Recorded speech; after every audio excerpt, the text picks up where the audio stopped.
Hello friends, welcome to our channel. ఈరోజు recipe సింపుల్గా spicy and easy రెసిపీని చూపించబోతున్నాను. పుదీనా పలావ్ సింపుల్గా ఈజీగా చాలా ఫాస్ట్గా తయారు చేసుకోవచ్చు.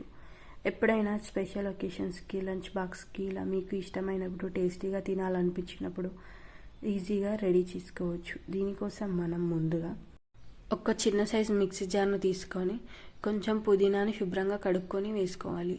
ఇందులోనే 5-6 పచ్చిమిరపకాయలు కారంకి తగ్గట్టు తీసుకోవాలి. 4-5 వెల్లుల్లి రెబ్బలు, ఇంకా 5-6 జీడిపప్పుని వేసుకొని ఫైన్ పేస్ట్లా మిక్సీ పట్టుకోవాలి. ఇలా మిక్సీ పట్టుకొని పక్కన పెట్టుకోవాలి.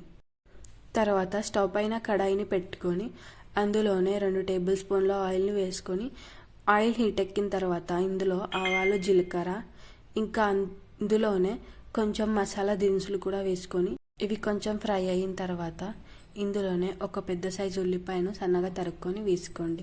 4-5 పచ్చిమిర్చిని చీలికలను చేసుకొని వేసుకోండి. ఇప్పుడు ఆనియన్ మొత్తం గోల్డెన్ బ్రౌన్ వచ్చే వరకు ఆయిల్లో ఫ్రై అవ్వనివ్వండి. ఇప్పుడు పుదీనా పేస్ట్ని వేసుకొని కొంచెం అల్లం వెల్లుల్లి పేస్ట్, కొంచెం పసుపు వేసుకొని కలుపుకోండి.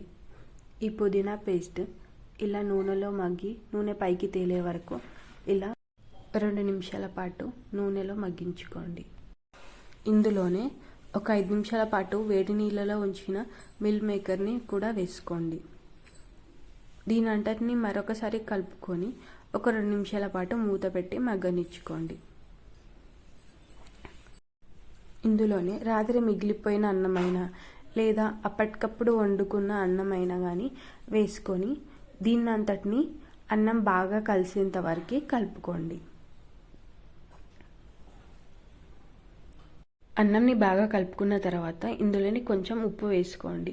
తర్వాత కొంచెం గరం మసాలా పౌడర్, కొంచెం జీలకర్ర, ధనియా పౌడర్ వేసుకొని మరొకసారి కలుపుకోండి. నేను ఫస్ట్ పుదీనా పేస్ట్లో కొంచెం ఉప్పు వేసాను కాబట్టి ఇప్పుడు కొంచెం వేసుకున్నాను.